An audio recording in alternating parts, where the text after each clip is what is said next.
인생을 표현한다면 크게 결혼 전과 후로 나눌 수 있습니다. 결혼 전을 이야기를 한다면 제가 30살에 결혼을 했거든요. 30살 이전에 제 인생과 또 30살 이후의 제 인생을 나누어서 이야기할 수 있습니다. 결혼 전까지는요, 너무 행복하게 살았던 것 같아요. 어릴 때부터 행복한 가정에서 좋은 부모님 만나서 좋은 부모님 밑에 사랑 듬뿍 받고 하고 싶은 거 다 하면서 그렇게 살았던 것 같습니다. 하고 싶은 공부도요, 원하는 만큼 열심히 했었고요.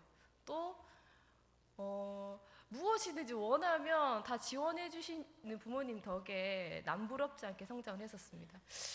그리고 신랑을 만나서 4년을 연애하고 30살이 되어서 결혼을 했습니다. 그리고 아시다시피 저한테 딸이 하나가 있거든요. 7살 먹은 딸이 하나 있습니다. 그런데 결혼 이후에 제 인생이 행복에서부터 조금 멀어졌던 것 같아요. 지금 표현하자면. 딸이 하나가 있는데 결혼을 하면은 의뢰 임신을 하잖아요. 임신을 하고 행복한 임신 시간을 보내고 또 행복하게 출산했습니다. 그런데 그 행복이 한 달째 가지 않는 일이 벌어지게 되었습니다. 딸을 낳고 딱 3주가 된 21일째 되는 날, 제가 낳은 딸이 심장병을 가졌다는 사실을 알게 되었습니다. 근데 요즘에 아이들이 심장병을 가진 아이들이 굉장히 많거든요. 그래서 그냥 심장의 구멍 정도는 성장하면서 막힐 수도 있다. 심장병은 고칠 수 있는 병이다. 라고 하는 것이 일반적인 요즘의 이야기입니다. 워낙 심장병 아이들이 많다 보니. 어쨌든 제가 아이를 낳은 지 21일째 되는 날 우리 아이가 심장병을 가졌다라는 사실을 알고 굉장히 큰 충격을 받았었습니다. 그리고 조리원에서 나와서 급하게 서울에 있는 병원으로 아이를 데리고 올라가게 되었습니다. 그리고 서울에 먼저 아이가 받은 심장병이 무엇인지 서울에다 예약하기 전에 얘기를 했었습니다. 그랬더니 아산병원에서 그러는 거예요. 입원할 준비를 해서 올라오라고 하는 거예요. 그래서 우리 애 심장병이 도대체 어떤 병이길래 입원 준비를 해서 올라오라고 하지라는 생각을 했어요. 올라가서 검사를 받았습니다. 제가 너무 담담하게 이야기하나요? 올라갔더니 그냥 심장병이 아니고 극희귀 심장병이라고 합니다. 우리나라에 거의 잘 발견되지 않는, 아이가 100명이 태어나면 그 중에 0.8% 정도의 아이가 심장병을 가지고 태어난다고 해요. 그런데 우리 아이는 그 0.8% 중에 또 0.3%도 되지 않는 극희귀 심장병을 가지고 태어났습니다. 심장병명은 조금 어렵지만 수정, 대혈관, 전이. 하나만 가지고 태어나면 천만다행인데 3가지를 가지고 태어났습니다. 심신, 중격, 결손, 심장에 구멍이 있는 거고요. 그 다음에 폐동맥 협착.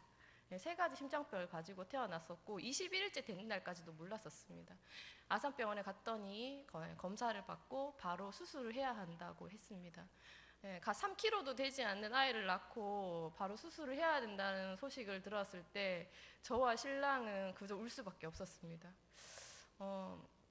딸은 그렇게 태어난 지 딱 한 달째 되는 날 가슴을 열고 1차 심장병 수술을 받았습니다. 그런데 1차 심장병 수술은요, 말 그대로 응급수술이었습니다. 그냥 큰 수술을 대비하기 전에 이 혈액이 심장에 막 섞이다 보니까 구멍이나 이런 것들로 막 심장이 제 기능을 못하니까 이제 아이를 키울 수 있게 하기 위해서 약간의 폐동맥을 약간 묶어주는 간단한 수술이었습니다. 그리고 선생님이 이 아이가 큰 수술을 받을 수 있을 정도까지 10kg 정도까지는 키워야 된다라고 말씀해 주셨습니다. 1차 수술을 그래도 무사히 받고 아이를 데리고 구미에 있는 집으로 내려왔습니다. 저희 아이는 돌 때 2차 수술을 받게 되었는데요. 지금도 생각하면은 그때까지 어떻게 키웠나라는 생각이 듭니다. 왜냐하면 저희 아이가 태어나서 2차 수술을 받는 돌 때까지 울었던 기억밖에 없어요. 너무 울어서 어쩜 이렇게 우나 싶을 정도로 매일같이 우는 아이를 안고 기도를 했습니다. 하나님 울지 않게 해달라고. 그랬던 기억밖에 없는데 어쨌든 그 1년이란 시간을 잘 버티고 저희 아이가 2차 심장뼈 수술을 받게 되었습니다. 잘 키운다고 키웠는데 사실은 돌대가 되었는데도 8kg, 7.8kg 정도밖에 되지 않았습니다. 아산병원에 이제 수술을 받을 때가 되어서 다시 진료를 갔습니다. 그랬더니 아산병원에서 수술하지 못하겠다라는 이야기를 들었습니다. 지금이 딱 수술해야 할 적기인데 아산병원에서는 이 아이를 수술해 본 경험이 없는 거예요.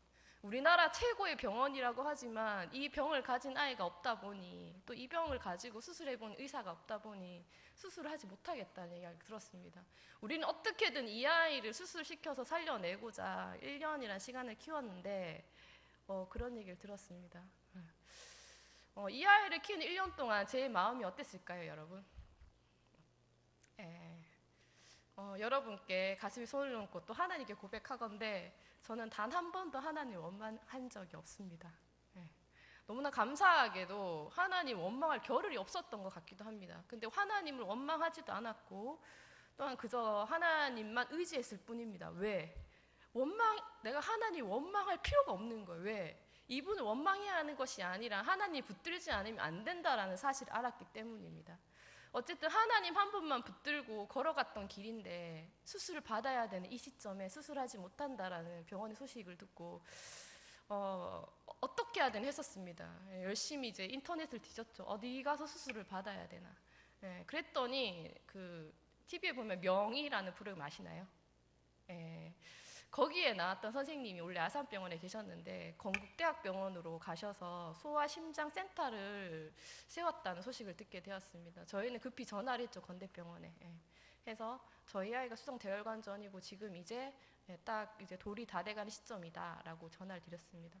그런데 원래 서울에 있는 병원들은 전화를 해가지고 예약을 한다고 해서 바로 예약을 잡고 의사를 만날 수 있지 않습니다. 거의 짧으면 2달, 뭐 1달 정도 대기를 기다려야겠죠. 그런데 이 선생님이 당장 오라는 거예요. 그래서 아산병원에 간 지 이틀도 되지 않아서 당장 아이를 데리고 건대병원을 가게 되었습니다. 그런데 이제 검사 스케줄이나 하다 보니 선생님과 약속 시간이 오후 4시였는데 5시 반이 넘은 거예요. 이걸 어떡하나라고 생각을 하고 갔는데 이 명리에 나오는 이 유명하신 선생님이 우리 아이를 기다리고 계시더라고요. 퇴근도 하지 않으시고. 그리고는 급히 초음파도 봐주시고 바로 일주일 뒤 내가 수술하겠다라고 하시더라고요. 어떻게 이럴 수 있나라는 생각을 했습니다. 어쨌든 선생님께 수술날 잡아주셔서 일주일 뒤에 수술을 하려고 했지만 아이 컨디션이 좋아서 수술은 다시 일주일로 미뤄졌고 어쨌든 건대에서 무사히 수술을 받게 되었습니다. 여러분 심장 수술이라는 게 어떤 수술을 알고 계십니까? 그냥 열어서 하는 수술이라고 생각하십니까? 가슴을 열어서. 저도 그런 줄 알았어요. 근데 나중에 수술이 다 끝나고 나서 알았어요. 우리 아이가 받은 수술이 어떤 수술인지. 심장을 갈비뼈를 부러뜨리겠죠. 사실 1차 수술할 때도 갈비뼈는 한 번 다 부러뜨렸었습니다. 갈비뼈를 부러뜨리고 가슴을 열어서 심장을 다 꺼냅니다. 그러니까 이제 아이는 심장이 없이 에크모라는 인공 심장 기계로 이제 살려놓고 꺼낸 심장을 이제 교정을 해야겠죠. 문제 있는 부분을. 그런데 우리 몸에 있는 신체 중에 가장 경직이 쉬운 근육이 심장 근육이라고 합니다. 한번 경직이 되면 되살아나기가 어렵다라고 합니다. 근데 그런 심장을 드러내서 멈추지 않으면 수술하지 못한다고 해요. 그래서 저희 아이 심장을 꺼내서 심장을 잘라서 그 표현을 의사 선생님들은 쪼갠다라고 이야기하더라고요. 자르는 게 아니라 심장을 쪼갠다라고. 선생님은 정말 저희 아이 심장을 쪼개셨고요. 그리고 잘못된 혈관들, 잘못된 심실들을 다 교정하셔서 다시 이식을 했습니다. 기적같이도 저희 아이는 교회에서 보셨죠? 살아 있습니다. 수술하고 나서 알았습니다. 그 수술이 성공률이 없는 수술이라는 사실을. 그리고 우리나라가 아니 전 세계적으로 가장 위험한 3대 수술 중에 최고로 꼽히는 수술이라는 사실을 알게 되었습니다. 왜냐하면 멈춰진 심장을 교정하여서 다시 넣어서 살린다는 것이 쉽지 않기 때문입니다. 그리고 무려 심장은 밖에서 5시간 이상 멈춰져 있었기 때문에 죽은 거나 다름없지요. 그런데 기적같이도 저희 아이가 수술을 받은 지 24시간이 지나기 전에 저희 아이 심장이 30% 정도 뛰기 시작했습니다. 그리고 말도 되지 않는 일이 벌어졌습니다. 수술 받은 지 11일 만에 퇴원을 하는 일이 벌어졌습니다. 사실은 여러분이 11일 만에 퇴원한다는 할 수도 있지라 생각하시는데 그러더라고요. 저희가 퇴원하던 날 간호사들이 그러더라고요. 저희는 이 아이가 퇴원할 거라 생각하지 않았다라고. 왜냐하면 이것보다 더 간단한 심장 수술에도 최하 2달을 입원해 있는다고 해요. 중환자실에. 근데 저희 아이는 중환자실에 딱 9일을 있었고요. 중환자실에 이틀 있다가 퇴원을 했습니다. 모두 기적이라고 했습니다. 저도 나중에서 이게 정말 기적이구나라는 사실을 알게 되었습니다. 저희 아이는 그렇게 기적과 또 같은 일을 겪고 지금 너무나 건강하게 잘 자라고 있습니다. 하지만 남들과 똑같지는 않습니다. 지금 아이들의 절반도 되지 않는 맥박으로 살아가고 있고요. 그럼에도 불구하고 겉보기에 너무 건강한 것처럼 살아가고 있습니다. 그런데 이런 일을 겪으면서 제가 많은 생각을 했습니다. 제 주변에 있는 믿지 않는 친구들이 저에게 그랬습니다. 너같이 예수 잘 믿고 너네 집처럼 하나님 잘 따르고 그렇게 복받으며 살았던 가정에 어떻게 이런 일이 벌어질 수 있냐라고 믿지 않는 친구가 저에게 얘기했습니다.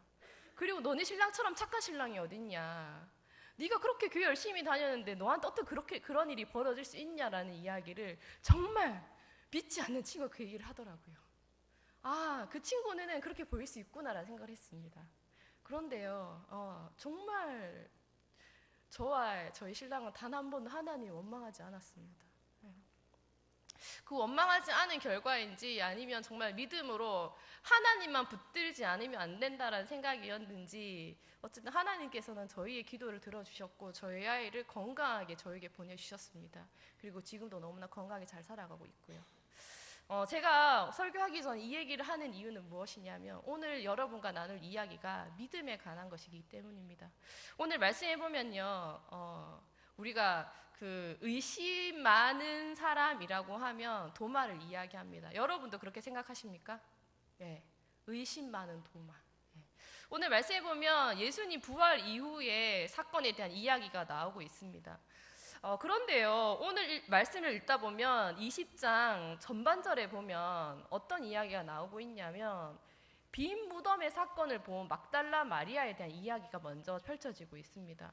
20장부터 보면 1절부터 보면 안식일 첫날 이른 시간에 마리아가 예수님이 돌아가신 그 무덤 앞에 가게 됩니다. 그런데 마리아가 목격한 것은 무덤 문이 열려 있고 비어 있었던 사실입니다. 막달라 마리아는 놀라서 제자들에게 달려갑니다. 큰일 났습니다. 예수님이 사라졌습니다라고. 놀란 제자들도 무덤으로 뛰어갑니다. 그런데요, 열려있는 무덤 안으로 들어가지 못하고 겉에서 기웃기웃합니다. 그때 베드로가 들어가지요. 들어갔더니 아니 진짜 예수님의 시체가 없는 거예요. 그런데 예수님의 시체가 사라졌는데 신기한 것은 이 사건을 목격하고 제자들은 어떻게 했나요? 그냥 원래 있었던 곳으로 그냥 돌아가 버립니다. 오늘 말씀에 보면. 그런데 그 전에 예수님과 공생애를 함께했던 제자들에게 예수님은 재차 제자들에 이야기했습니다. 당신이 십자가 못 박혀 죽을 것과 3일 만에 부활할 사건에 대해서 하나님이 하실 일에 대해서 예수님께서는 끊임없이 제자들에게 말씀을 했었습니다. 그런데도 제자들은 알지 못했습니다. 빈 무덤을 보고도 그냥 뭐 누가 가져갔나 보다 했던 것 같습니다. 마리아는 그 무덤 앞에서 울게 됩니다. 어떡하냐고, 예수님의 시체가 없어졌다고. 그때 천사를 만나게 되죠. 그리고 천사를 붙들고 이야기합니다. 예수님이 어딘지 내게 알려달라고. 그러면 내가 다시 모시겠다라고. 그리고 그 마리아의 곁에 예수님이 나타나게 됩니다. 그렇게 예수님의 부활의 첫 목격자는 마리아가 됩니다. 그리고 예수님께서는 마리아에 이야기합니다. 제자들에게도 알리라라고. 마리아는요, 달려가서 제자들에게 이야기합니다. 예수님이 다시 살아나셨고 내가 그를 보았다라고. 마리아는요, 예수님 시키는 대로 기뻐하며 제자들이 달려갔습니다. 제자들이 이야기했죠.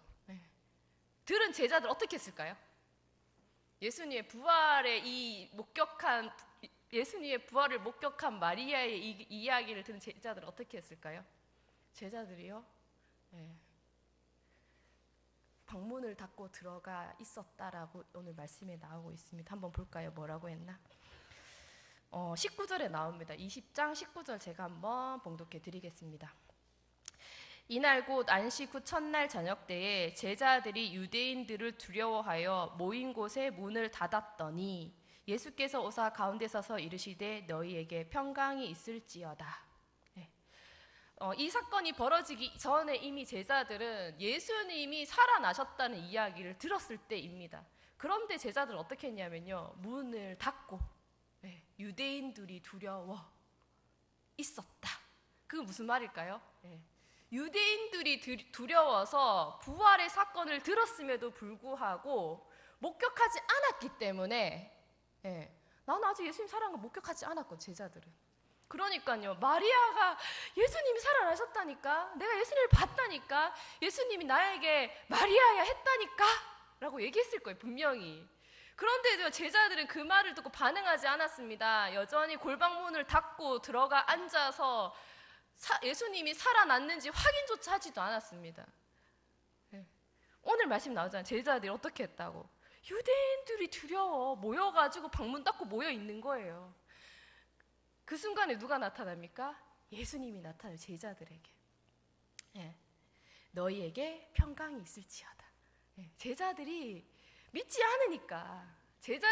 않으니까 답답한 거예요. 예수님이 직접 제자들에게 나타났습니다. 마리아의 말을 믿지 않았기 때문에.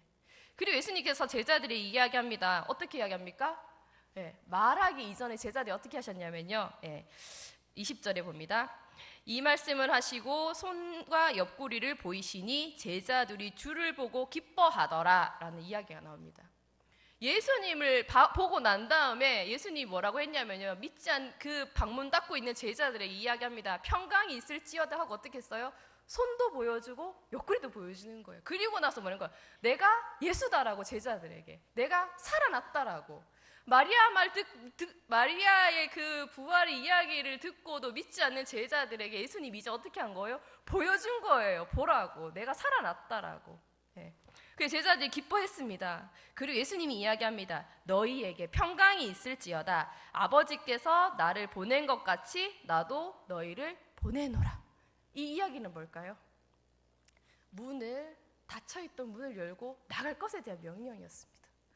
제자들이 예수님을 목격하고 예수님의 그 못자국 난 손과 옆구리를 보고 기뻐하고, 거기에 예수님이 이제 어떻게 하는 거야?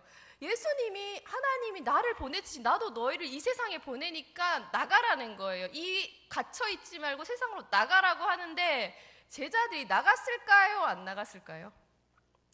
나갔을까요? 안 나갔을까요? 안 나갔습니다. 27절에 나오죠. 이 말씀을 하시고 그들을 향하여 예수님께서 어떻게 했는지 아세요? 숨을 내셨다라고 나와 있습니다. 답답한 거예요, 예수님이. 봐놓고도 가만히 앉아있는 제자들을 보니까 예수님 답답한 거예요. 한숨을 내쉬는 거예요. 그리고 예수님 뭐래요? 성령을 받으라. 정신 차리라는 거예요, 제자들한테. 그리고 너희가 누구든지 누구의 죄든지 사하면 사하여질 것이요 누구의 죄든지 그대로 두면 그대로 있으리라 하시고 라고 하면서 예수님은 떠나시게 됩니다. 여러분, 여기까지 왔습니다. 제자들은 어떻게 해야 될까요? 여러분들이 이 상황 속에 있었다면 어떻게 해야 될까요? 가만히 앉아 계시겠습니까? 부활의 소식을 들었고 이제는 부활하신 예수님을 만났고 목격했습니다. 어떻게 하시겠습니까? 저였다면 그 닫혀있던 골방문을 열고 나갔어야 된다라고 생각을 합니다. 그런데요, 어떤 일이 있었을까요? 이 일이 있고 일주일이 또 지났습니다. 그런데요, 그 이야기가 오늘 함께 읽었던 본문입니다. 보실까요? 24절. 24절 다 같이 한번 봉독해 보도록 하겠습니다. 준비 시작. 12제자 중 하나로 디두모라 불리는 도마는 예수께서 오셨을 때 함께 있지 아니한 자라. 드디어 도마라는 사람이 나오고 있습니다. 그러니까 일주일 뒤에 이제 도마라는 일주일 뒤가 아직 가지 않았습니다. 도마는요, 이 일이 있었을 때 이 자리에 있지 않았어요. 이 자리에 있지 않았던 거예요. 그리고 제자들이요, 골방문을 닫고 있는데 부활의 사건을 목격하고 나서 도마를 본 거예요. 도마한테 얘기한 거예요. 도마 있잖아, 마리아가 그때 와가지고 우리한테 얘기했지, 예수님 살아났다고. 근데 우리가 방문 닫고 있는데 예수님 진짜 왔더라. 예수님 손에 못 잡고도 그대로 했고 옆구리도 그렇더라라고 제자리 도마에게 막 예수님 부활 얘기했습니다. 근데 도마가 뭐래요? 야, 내가 그 말 어떻게 믿냐. 나는 내가 그 손 만져보고 그 옆구리 손 넣지 않는 이상 난 안 믿는다 라고 얘기했어요, 도마가. 우리는 그래서 이 도마를 뭐라고 얘기해요? 의심하는 도마라는 거예요. 내가 봐야 믿겠다라는 거예요. 근데 제자들도 어땠어요? 똑같았어요. 보고 믿었어요. 우리는 이때까지 뭐랬어요? 도마만 그런 줄 알았어요. 맞나요? 근데 아니에요. 제자들도 똑같았어요. 만져보고 보고 그제서야 예수님의 부활을 믿었어요. 근데 골방문 닫고 있었죠. 예, 골방문 닫고. 그러니까 도마는 믿을 수가 없는 거예요. 왜? 예수님 봤다 해놓고 예수님 살아났다 해놓고 왜? 제자들이 어떻게 하고 있는 거예요? 방문 닫고 앉아 있거든. 유대인들 피해가지고 유대인들이 나를 잡아갈까봐 무서워가지고 두려워서 방문 닫고 앉아 있으니까 도마가 보기에는 말이 안 되는 거예요. 예수를 만났다면, 부활하신 분을 만났다면 이렇게 있는 게 말이 안 되는 거예요. 왜? 세상으로 나가야 되거든요. 예수님 얘기했잖아요. 내가 너를 보낸다라고. 하나님이 나를 보낸 것 같이 나도 너희를 보낸다라고 했으면 제자들이 유대인이 두려워서가 아니라도 나가서 예수님의 부활을 전했어야 돼요. 근데 도마가 보기 어때요? 부활했다 해놓고 봤다 해놓고 제자리 방문 닫고 있는 거예요. 나라도 믿지 않겠어요. 내 가장 친한 친구가 야, 걔 있잖아, 남자친구 진짜 잘생겼다 얘기했어. 야, 내가 봐야 믿지. 당연하잖아요, 그죠? 왜? 하는 짓이 잘생긴 남자친구 있는 애 같지가 않거든. 이상하게 하고 다니거든. 제자들 어땠어요? 방문 닫고 앉아 있잖아요. 예수님 봤으면 나갔어야지. 도마는 그런 거예요. 너네가 믿을 만한 행동을 해야 내가 믿지라는 거예요. 도마는 예수님의 부활을 믿지 않은 것이 아니라 제자들을 믿을 수가 없었던 거예요. 부활을 봤다라는 제자들의 행동이 결코 부활을 목격한 사람 같지가 않았던 거예요. 그러니 도마가 얘기하는 거예요. 내가 보고 만져봐야겠다라고. 그리고 나서 일주일이 지났습니다. 어떤 일이 벌어집니까? 26절입니다. 여드레가 지나서 제자들이 다시 집 안에 있을 때에도 도마도 함께 있고 문들이 닫혔는데 뭐래요? 일주일 지났죠. 문이 어떻게 돼 있대요? 닫혀 있어요. 여전히. 아직 문을 열고 못 나간 거예요. 네, 제자들이. 얼마나 미련합니까? 예수님이 부활한 지 이러다가 한 달이 넘어가겠습니다. 제자들은 목격하고도 문을 닫고 있는 거예요. 근데 다행히 이번에 누가 있었나요? 도마가 있었습니다. 그런데 어떤 일이 벌어졌습니까? 이 도마에게 예수님이 나타납니다. 똑같이 일주일 전처럼 너희에게 평강이 있을지어다 라고 하시면서 예수님이 나타나십니다. 그리고 예수님이 도마가 했던 이야기를 꼭 들었던 것처럼 똑같은 이야기로 도마에게 이야기합니다. 도마에게 이르시되 내 손가락을 이리 내밀어 내 손을 보고 내 손을 내밀어 내 옆구리에 넣어보라. 그리하여 믿음 없는 자가 되지 말고 믿는 자가 되라. 예수님께서 누구에게 있습니까? 도마에게 이르시되. 도마에게. 도마가 했던 이야기, 도마가 그 얘기를 할 때 있었던 것처럼 예수님께서는 도마에게 이야기하십니다. 그런데요, 도마가 어떻게 합니까? 만져봤습니까? 눈으로 확인했습니까? 성경 어디에도 도마가 예수님의 못자국이나 손을 만져봤고 옆구리에 손을 넣었다, 확인했다라는 이야기는 없습니다. 도마는 바로 그 예수님을 보자 예수님께 고백합니다. 뭐라고 고백합니까? 28절입니다. 다 같이 한번 봉독해 볼까요? 준비 시작. 도마가 대답하여 이르되 나의 주님이시오 나의 하나님이시니이다. 아멘. 저는 이 고백이 베드로의 고백보다 더 위대한 고백이라고 생각되어집니다. 왜냐하면 이 도마의 고백은 예수님이 어떤 분인지 그 정체를 명확하게 나타내는 고백이기 때문입니다. 무엇입니까? 나의 하나님이시니이다. 바로 예수님을 하나님이라고 명확하게 베드로는 고백을 했습니다. 예수님의 존재는 어떤 분이십니까? 우리의 죄를 대신해 또한 우리의 죄 때문에 인간의 몸으로 이 땅에 오신 하나님이 바로 예수님이셨습니다. 그 누구도 예수님을 하나님이라고 고백한 이는 없었습니다. 그런데 성경 전체에 통틀어 그분을 하나님이라고 명확하게 고백한 이는 도마밖에 없습니다. 도마의 이 고백은 예수님을 만나자마자 지체하지 않고 했던 고백입니다. 예수님 한번 봐요라고 했던 것이 아니라, 예수님 진짜 살아나셨군요, 이 이야기가 아니라 나의 주님, 나의 하나님이시다라고. 도마는 결코 의심하는 자가 아니었습니다. 믿음을 전혀 나타내주지 않은 제자들 때문에 그들을 믿을 수 없었던 것뿐입니다. 도마는 예수님을 보자마자 바로 믿음의 고백이요 그의 신앙의 고백을 하게 되었습니다. 저는 도마의 고백이 불신앙이 아니라고 생각합니다.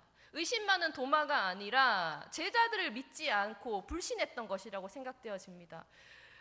여러분에게 믿음은 어떤 것입니까? 오늘 이 도마의 고백처럼 우리 예수님이 나의 하나님이라고 고백할 수 있겠습니까? 제가 서두에 먼저 말씀드렸습니다. 제 아이에 대한 이야기를 하면서 믿음이란 그런 것 같습니다. 하나님 있음에 대한 고백인 것 같습니다. 하나님이 정말 있느냐?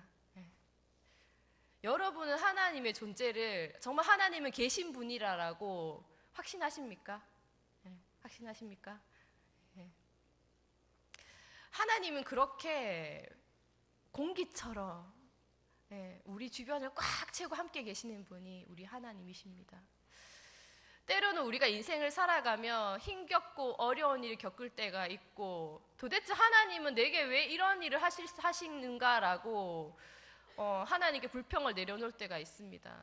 하지만 하나님은 그 순간에도 나를 통해 큰 일을 하시고자 하는 하나님의 계획하심을 의지하게 되는 것 같습니다. 제 인생을 이야기했지요. 평탄한 인생을 살아갈 줄만 알았습니다. 내게 어떻게 이런 일이 벌어질까 할 때 단 한 번도 하나님 원망하지 않았다라고. 저는 지금도 그 사건 이후로 하나님을 실존적으로 만났다라고 저는 고백할 수 있습니다. 여러분도 인생의 매 순간 가운데 하나님을 실존적으로 만날 수 있는 여러분들이 되기를 소망합니다. 믿음을 의심하는 것이 아니라 내 믿음이 정말 하나님 있음을 고백할 수 있는 신앙을 가지신 여러분들이 되시기를 원합니다. 다음 주면 부활절이지요. 여러분, 부활을 기다리며 방문을 끌어닫고 있는 제자들과 같이 그저 주저앉아 계시겠습니까? 부활을 믿으시고 하나님이 나와 함께 하심을, 내 주변을 가득 채우고 있는 하나님을 믿으신다면 제자들처럼 방문을 닫고 있는 것이 아니라 문을 열고 세상으로 나가 하나님의 존재를 고백하고 삶으로 나타내고 드러낼 수 있는 여러분의 삶이 되고 인생이 되기를 축복합니다. 하나님은 그저 부활하신 예수님은 그저 나만 알고 있는 것이 아니라, 내 교회에서만 고백하는 것이 아니라 내가 세상 속에서 나타내고 드러날 때 그분의 살아계심이, 그분이 우리 함께 하심이 드러난다라는 사실을 잊지 않는 여러분의 삶이 되기를 한 번 더 축복합니다. 다 함께 기도하시겠습니다.